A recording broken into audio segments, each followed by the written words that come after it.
Namaste Meredos, welcome to Thai Apps Belajar di India Channel. Sebelum mulai, jangan lupa subscribe dan nyalakan notifikasinya ya buat info-info menarik tentang India.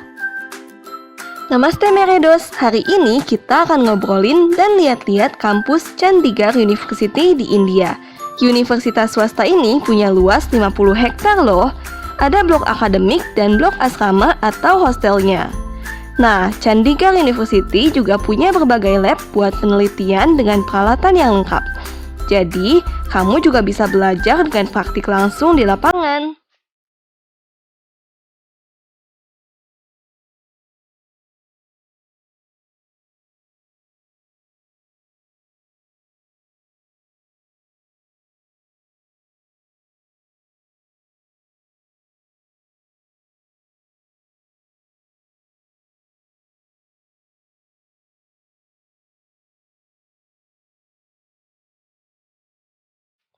Nah, di asrama Chandigarh University juga disediakan makanan 3 kali sehari dengan snack 1 kali dan fasilitas gym. Ada juga salon dan sport center. Nah, keamanannya juga terjaga dengan baik, jadi tenang aja ya. Selain itu, di Chandigarh University juga ada food court dengan berbagai jenis makanan yang bisa kamu pilih. Nah, selain akademik, di sini ekstrakurikuler juga penting. Dan kamu bisa mengenal berbagai budaya dari para international student.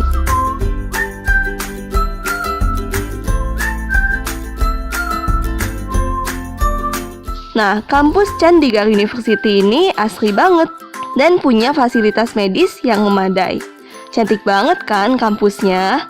Nah, sekarang kita ngobrol-ngobrol yuk sama Kak Ananda dan Kak Via, 2 mahasiswa dari Chandigarh University. Let's go! Namaste Meredos, welcome to Thai Apps Belajar di India Channel. Hari ini Thai Apps bakal ketemu sama para mahasiswa dari Chandigarh University di India. Nah, buat teman-teman yang pingin belajar di Chandigarh University di India, bisa banget nih dengar pengalaman Kak Ananda dan Kak Via dalam berkuliah di Chandigarh University. Yuk langsung aja kita sapa. Hai Kak Ananda, hai Kak Via. Hai Kak Hana. Halo Kak Hana. Oke, pertama-tama mungkin perkenalkan diri dulu dan dari jurusan apa nih? Mungkin dari Kak Ananda dulu. Perkenalkan teman-teman, nama saya Ananda Yudhistira Sinaga. Saya berasal dari Kabanjahe, Sumatera Utara. Dan di Chandigarh University saya mengambil jurusan Animation, Gaming, and VFX. Halo everyone, nama saya Maivia Adelina Sitepu. Saya dari Kabanjahe, sama-sama Yudi juga. Major BBA. Oke. Kayaknya nama jurusannya tuh agak kurang familiar gitu ya mungkin di Indonesia. Itu belajarnya apa aja Kak, kalau boleh tahu? Kalau untuk animation, gaming, dan VFX itu lebih pendekatan kepada industri yang lebih maju di zaman sekarang sih Kak. Di zaman sekarang kan industri yang paling maju itu gaming sama animation. Jadi lebih pendekatan ke situ untuk bekerja di bidang animasi. Kalau VFX itu untuk bidang CGI di perfilman dan gaming untuk sebagai pembuat gamer Kak. Oke, I see. Menarik juga ya Kak jurusannya. Oke, pertama saya mau nanya nih, kenapa Kak Ananda dan Kak Via itu memilih Chandigarh University waktu mau daftar kuliah? Sebenarnya waktu mau daftar kuliah gitu kan Kak, dari SMP saya sebenarnya ingin masuk polisi, cuman karena ada masalah sedikit, orang tua mengencourage saya untuk ke STAN. Namun ketika semester terakhir di kelas 3 SMA, ada seorang dari Chandigarh University yang datang ke SMA Negeri 1 Kabanjahe, dan dari situ saya lebih terbuka ke Chandigarh University Kak. Jadi lebih condong ke Chandigarh University karena dengan jurusan yang saya sukai juga, animation. Jadi saya memilih di Chandigarh University saja Kak. Oke, kalau dari Kak Via gimana Kak?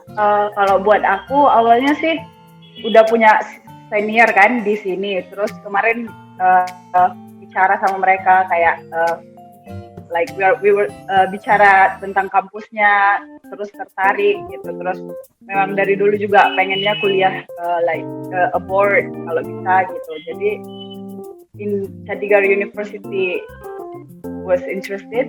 Nah, kalau misalnya dari pengalaman Kak Ananda dan Kak Pia selama ini di Chandigarh University, Ada nggak sih mungkin pengalaman-pengalaman yang menarik waktu berkuliah di sana? Kalau pengalaman yang menarik dari saya sih lebih ke pengalaman jumpa dengan orang-orang baru ya Kak. Kayak seperti saya yang jumpa dengan teman-teman di India, orang-orang Nepal, orang-orang Bangladesh, Afghanistan, and African like that. It makes me more happier than before like that. Karena perluas koneksi juga. Tempat yang pernah saya datangi itu yang saya paling suka itu Himachal Pradesh, Manali. Di situ tempatnya ketika musim dingin itu cocok lah karena banyak salju gitu. Dan tempatnya bisa dibilang walaupun dia rame tapi nggak semak gitu dia Pak, nggak bikin kita sesak gitu. Tapi dia rame itu untuk ngebangkitkan suasana livelihood di daerah tersebut. Dan itu bagus sih tempatnya Manali. Kemarin saya 3 hari 2 malam ya Pak, saya dan 2 teman saya berangkat. Kami bertiga berangkat dan totalnya itu kami tiganya itu cuman ditotalin 2 juta sih, 2 juta untuk 3 orang. Dan itu Udah termasuk sama makanan iya, semua makanan, ya? transport, iya semuanya Pak. Kalau dari Kak Fia Iya, Kak. gimana Kak? Sama sih, banyak teman-teman dari luar negeri juga gitu kan. Terus culture-nya juga beda sama kita, makanannya juga beda sama kita yang di Indonesia gitu kan. Banyak sih yang menarik, mulai dari society-nya juga, lingkungannya juga gitu. Kalau misalnya hal yang paling Kak Ananda dan Kak Fia suka dari belajar di Chandigarh University itu apa Kak? Kalau saya pribadi sih yang saya lebih suka itu sistemnya. Karena di sini sistemnya itu dosennya mau mengencourage siswanya. Baik itu siswa yang terpandai di kelas maupun siswa yang tidak terlalu menonjol di kelas. Dosennya itu mau mengencourage. Bahkan jikalau siswanya bukan tidak mau sih Kak, telat mengumpul tugas, dosennya nggak akan segan-segan untuk membuka peluang baru untuk siswanya itu Kak. Biar siswanya bisa mengumpulkan tugasnya dan memberikan nilai yang terbaik selama kuliah di sini Kak. Kalau saya pribadi sih kurang gimana ya, kurang bisa membedakan. Soalnya kan belum pernah juga kuliah di Indonesia, belum tahu juga gimana sistem pendidikan kuliah kita di situ, gitu ya. Cuman kalau di sini memang kalau bicara tentang dosennya gitu, kita bisa akrab gitu, kita bisa kayak like we can share anything like just a friend. And kalau bicara tentang Chandigarh University, tempat kuliahnya itu bagus gitu, suasananya bagus, bangunannya bagus gitu, ada parknya, bisa hangout sama teman-teman, terus luas lah gitu. Jadi it was interesting. Di Chandigarh University ini sendiri dari awal saya masuk dari 2019. Jadi Chandigarh University ini punya satu platform namanya Chandigarh University Management System. Itu online platform dan itu sangat membantu sih karena di zaman sekarang yang kebanyakan online di CYMS sendiri yang kami manggilnya CYMS itu disediakan juga library online dan kita bisa nyari buku berdasarkan judul atau autornya di CYMS itu Pak, di online library-nya. Dan Chandigarh University ini di semester genapnya dia ngasih siswanya peluang untuk ngambil MOOC itu Pak. MOOC itu kalau di kami itu kayak online courses. Jadi setiap semester genap kami harus ngambil online courses dan online coursesnya itu sendiri ada di beberapa platform yang udah disediakan gratis untuk mahasiswa Chandigarh University Pak. Itu kalau dari saya yang mostly practical. Mungkin Kak Fia yang bisa ngasih tahu Pak, karena dia mostly teori sih. Iya ya. Kalau di Chandigarh University sendiri, kalau bicara tentang buku, di setiap bangunan, di setiap jurusan gitu ya Pak, di setiap departemen gitu ada library sih gitu. Ada yang library lengkap kok gitu. Ada juga kalau di Chandigarh University sendiri ada satu library-nya gitu yang paling lengkap gitu. Jadi kalau buku nggak ini sih nggak jadi penghalang gitu. Jadi sebenarnya surprisingly the book price in here is cheap, yes, it's true. Kalau misalnya dulu di Indonesia gitu kan, kalau misalnya mau beli buku aja mahal begitu ya. Kalau mau ke media mahal buku-bukunya gitu. Kalau di sini bukunya banyak, murah-murah semua kok gitu. Tapi kalau misalnya dari segi pembelajaran nih saya penasaran Kak, gimana gitu? Apakah memang disatuin sama siswa juga dari India?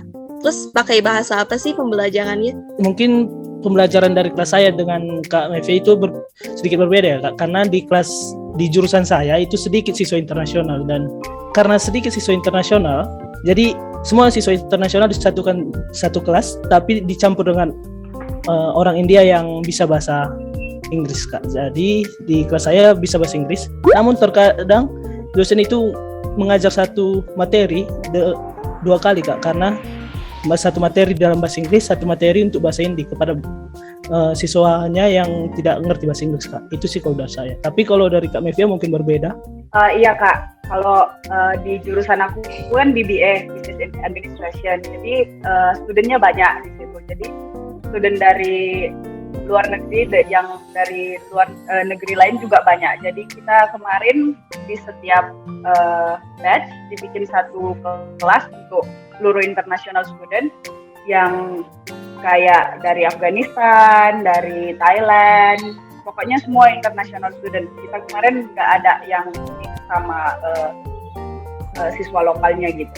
Oke, berarti kadang bisa pakai bahasa Inggris, tapi juga bisa pakai bahasa Hindi. Tapi tetap kayaknya kita bisa ngerti dengan belajar bahasa Inggris juga ya gitu, karena pembelajarannya pakai bahasa Inggris sebagian besar. Ada nggak sih Kak kesulitan-kesulitan yang dihadapi waktu kuliah di Chandigarh University? Terus gimana nih Kak Ananda sama Kak Fia mengatasi itu? Kalau dari saya, kesulitan yang pertama saya hadapi itu karena dosennya terkadang melihat satu kelas saya itu kebanyakan orang India Kak. Jadi dia setiap saat saya harus mengangkat tangan untuk mengingatkan kepada dosennya bahwa ada siswa yang nggak mengerti bahasa India.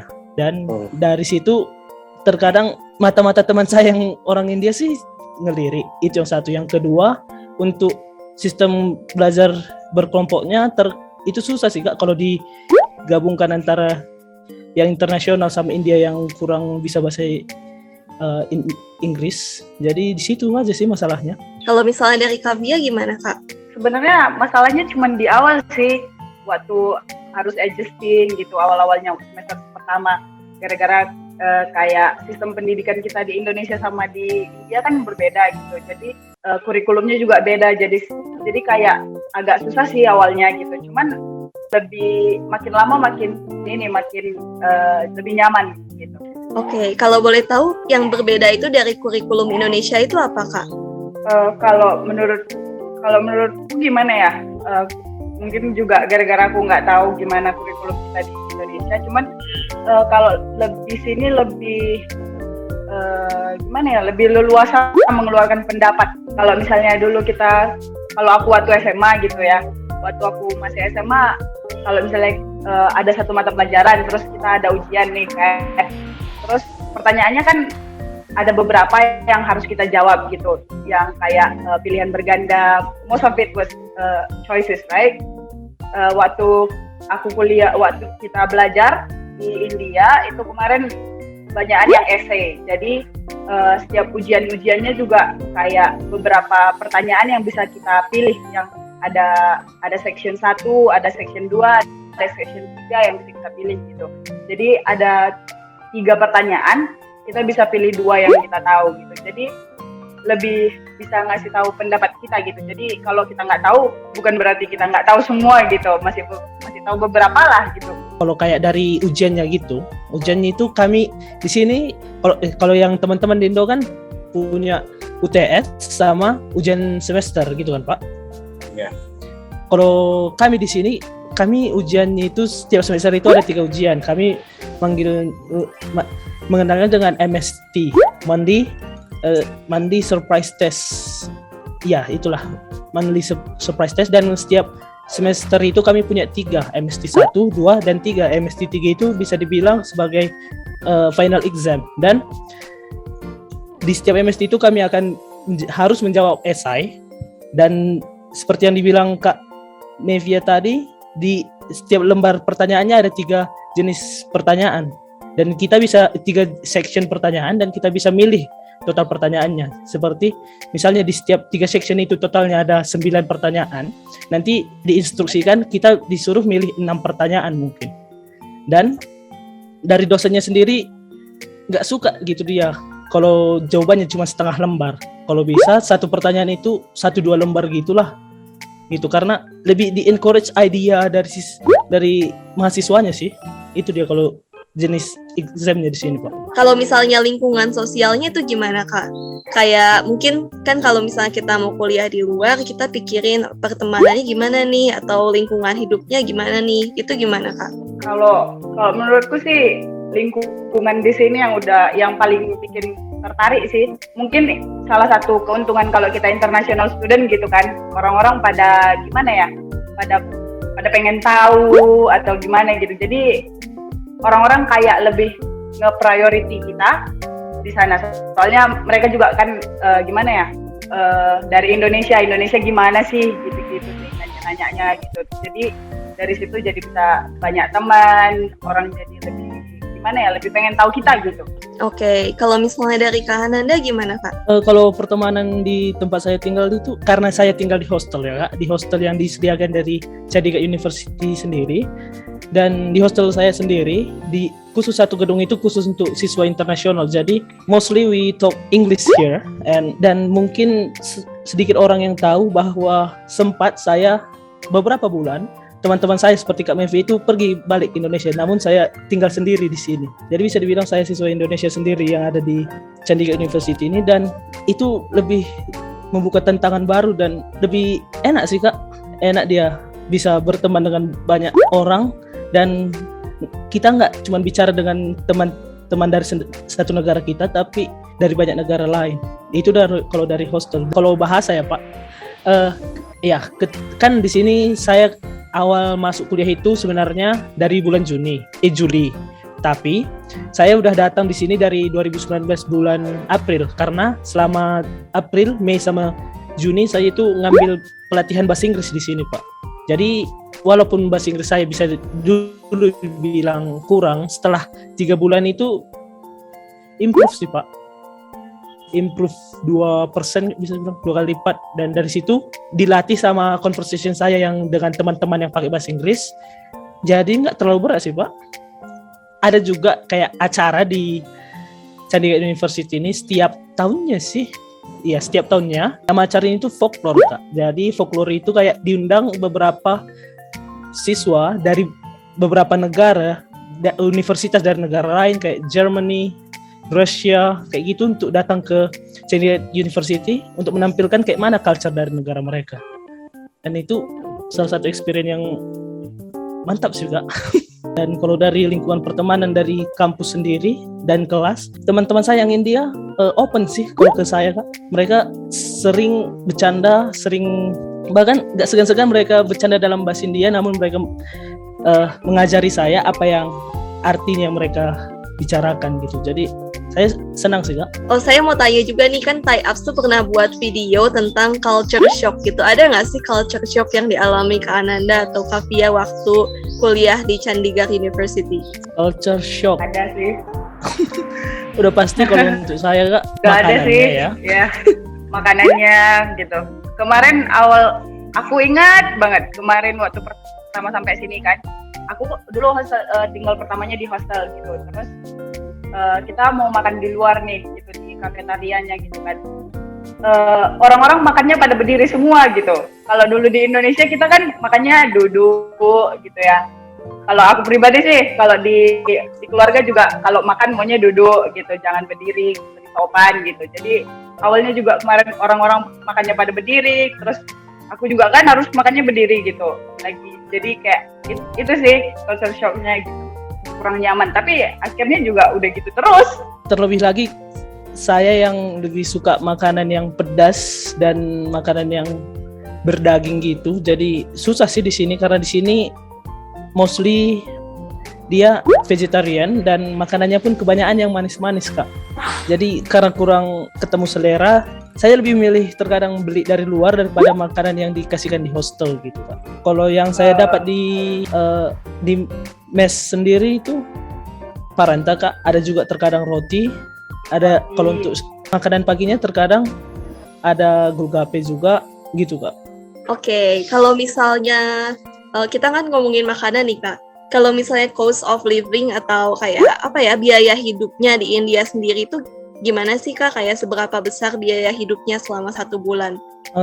Biaya hidupku sendiri sama biaya hidup Kak Mevia mungkin berbeda ya Kak, karena saya tinggal di hostel dan Kak Mevia tinggal di luar. Jadi kalau biaya hidup saya sendiri bisa dibilang selama 1 tahun itu karena bayar hostelnya per tahun. Jadi kalau per bulannya itu bisa dibilang 2 juta sih Kak, 2 juta.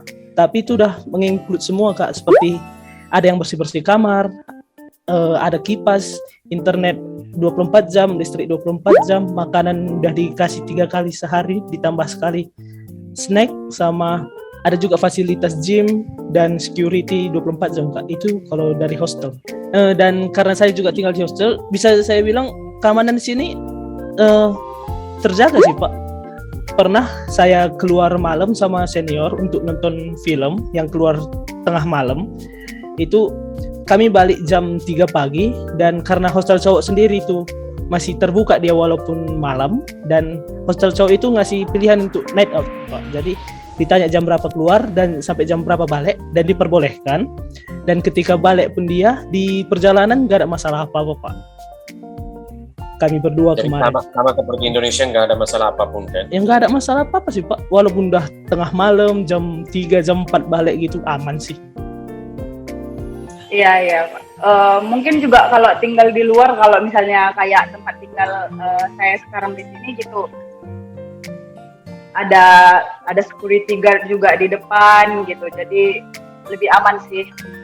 Terus kalau misalnya mau keluar atau apa juga aman sih, soalnya kayak ada online driver juga gitu kan, bisa 24 jam ada di situ. Misalnya kalau emang mau keluar, mau nonton jam 11 malam gitu, aman-aman aja sih. Dulu aku juga sering kok sendiri keluar gitu, jam-jam 11 malam mau nonton bioskop gitu ya. Baliknya sendiri, naik cab gitu, aman kok, nggak ada gangguan. Wah, terjangkau banget ya berarti, karena biasanya kalau di Indonesia kayaknya 2 juta itu baru kos-kosan gitu kan, sama makanan kayaknya nggak cukup deh gitu. Jadi terjangkau banget gitu biaya tinggal di India. Kalau dari Kavia yang tinggal di luar itu gimana Kak? Sebenarnya kalau tinggal di luar tergantung sih Kak. Kalau mau, soalnya kan ada juga bisa tinggal di PG gitu. Kalau PG itu kayak hostel, cuman kayak gimana ya? Lebih kecil, bukan yang dari kampus gitu. Ada PG, ada juga bisa tinggal di apartemen gitu. Ada juga tergantung tempatnya sih, tergantung pilihan kakak. Kalau misalnya mau taruh fasilitasnya juga harus tambah bayar juga gitu kan, kalau mau pasang wifi atau apa gitu. Kalau aku pribadi tinggalnya di apartemen yang 2 BHK gitu, yang roomnya ada 2 gitu. Terus kalau makan sehari-hari, kalau menurutku sama-sama aja sih, sama di Medan gitu, nggak terlalu beda gitu. Soalnya kayak belanja sayur-sayuran, atau belanja ikan, atau belanja ayam gitu ya. Sama-sama aja sih, nggak jauh beda gitu. Kalau dari teman-teman yang ada mau niat kuliah untuk ke luar negeri, namun berpikiran seperti kuliah di luar negeri nanti mahal, mungkin India salah satu pilihan yang tepat sih, karena bisa dibilang selama kuliah di India ini pengeluaran saya pribadi dari perhitungan saya itu nggak jauh beda dari pengeluaran teman-teman saya yang kuliah di Indonesia. Saya lebih mungkin, dan kalau memang ingin kuliah di luar negeri dan masih bimbang ke India, satu hal yang perlu teman-teman ketahui, walaupun di India, terutama kayak di daerah saya, di daerah Punjab ini, di daerah Chandigarh ini, itu mostly people-nya udah bisa bahasa Inggris, dan tempatnya juga asri, tata kotanya asri dan hijau lah. Jadi enak untuk ditinggalin. Kalau misalnya jadwal Kak Ananda dan Kavia itu gimana nih sebagai seorang pelajar gitu biasanya? Kalau jadwal bisa dibilang kami berbeda sih Kak, karena dari dari jurusannya juga udah berbeda. Dan kalau khusus saya sendiri dari animasi, karena kebanyakan yang saya pelajari itu ada praktikal, kami lebih banyak melakukan kerja kelompok gitu sih Kak. Kerja kelompok untuk buat video music, kerja kelompok untuk buat screenplay. Kalau buat di jurusan aku gitu ya Kak, waktu dulu corona belum ada, waktu masih regular kelas gitu ya. Biasanya masuk kampus kira-kira jam 9 bukan ya? Iya Kak, jam-jam 9.45. Iya, jam 9.45, lunchnya sekitar 1.45 gitu. Jam 12.50 sampai jam 1.50 kalau lunch. Iya, itu jam lunchnya gitu. Terus habis itu ada kelas lagi, nanti baliknya sekitar jam 4 atau jam 5 gitu. Ini yang satu Kak Mevia tadi lupa ngasih taunya mengenai kurikulum ya Kak. Karena saya sendiri kan sering cerita-cerita dengan teman yang masih di Indo. Jadi sistem pembelajarannya di sini lebih kayak pakai schedule gitu Kak. Schedule-nya itu lebih kayak waktu kita masih SMA. Jadi dari jam sekian sampai jam sekian itu kelas, jam sekian sampai contohnya jam 9.45 sampai jam 12.50 itu kelas, 12.50 sampai 1.50 lunch, jam 1.50 sampai 4.20 itu udah pasti kelas lagi Kak. Jadi lebih kayak schedule waktu SMA Kak. Beda kalau kayak di Indo yang teman-teman saya bicara biasanya ada dosennya yang hari Senin cuman satu kelas, Selasanya 2 kelas kayak gitu Kak. Kalau misalnya Kak Fia sama Kak Ananda punya nggak sih tips-tips buat teman-teman yang pingin kuliah di Chandigarh University? Awal-awalnya pertama kesini kemarin kan kita tadi udah bicara tentang shock culture-nya gitu ya Kak, terutama makanan gitu. Jujur kemarin waktu aku pertama sini aku sampai sakit beberapa kali gitu gara-gara memang nggak makan, gara-gara nggak kurang ini sama makanannya gitu. Tapi terakhirnya bisa gara-gara terbiasa. But like I wish I could know that I could bring food from Indonesia like snack or kayak kecap dari Indonesia yang bisa bikin kita tambah makan gitu awal-awalnya dulu gitu, atau kayak bon cabe apa ada atau saus gitu yang bisa bikin selera makan gitu awal-awalnya. Lebih bagus dibawa aja gitu untuk mengantisipasi yang makanannya yang nggak terbiasa sama kita gitu. Kalau saya sama sih Kak, lebih ke arah makanan, cuman dari awal saya sebelum berangkat sini pun saya udah berkata kepada diri saya kayak siap untuk apapun yang akan terjadi nanti. Dan ketika sampai sini shock karena makanannya, shock karena language barrier juga, walaupun shock kayak gitu Kak, tapi mungkin karena jiwa saya itu jiwa petarung ya Kak, jadi semakin ada tantangan semakin senang Kak. Oke, tapi pasti pasti kalau misalnya kita hidup di satu negara lain dengan culture yang berbeda, pasti ada culture shock juga ya, tapi lama-lama pasti terbiasa gitu. Sebenarnya bukan masalah sih, kalau udah makin kesininya udah makin terbiasa. Udah nyaman banget sih di sini tinggalnya gitu. Oke, itu sih semua pertanyaan saya. Mungkin dari Kak Fia sama Kak Ananda, ada nggak hal-hal yang ingin disampaikan dulu ke teman-teman kita nih? Saya anak pertama dan dari keluarga yang bisa dibilang nggak terlalu berada, dan lingkungan teman-teman saya yang mempunyai stereotip kalau India itu lebih di bawah Indonesia. Saya lebih mengencourage teman-teman untuk kita kan udah punya HP, jadi searching aja semua, dan nggak selamanya stereotip yang ada di masyarakat kita itu benar. Jadi jangan dengar stereotip masyarakat kita, lebih kepada cari diri sendiri aja apa yang benar tentang negara luar.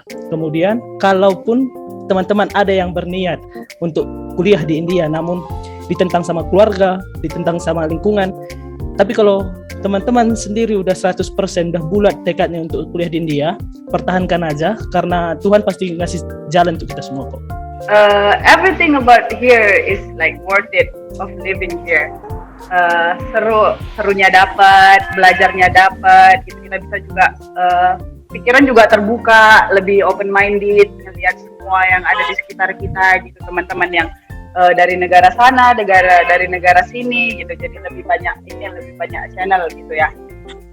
Kalau tipsnya yang mau ke sini, bahasa Inggrisnya mungkin ya diperbagus gitu biar nggak susah nanti di sini gitu. Kayak misalnya banyak sih yang bilang teman-teman dulu sebelum sampai sini juga dibilang gitu kayak perempuan like it was not safe or what, right? Tapi setelah sampai sini nggak kok, safe di sini. terutama kalau misalnya memang khawatir atau apa gitu bisa tinggal di hostel gitu. Soalnya aku juga dulu di tahun pertama sampai semester 3 tinggalnya di hostel awal-awalnya gitu. Habis udah bisa adjust sama semua sama semua culture-nya, makanannya, makanya aku berani tinggal keluar gitu. Itu mungkin salah satu tipsnya gitu Kak. Soalnya di sini safe kok gitu buat perempuan juga.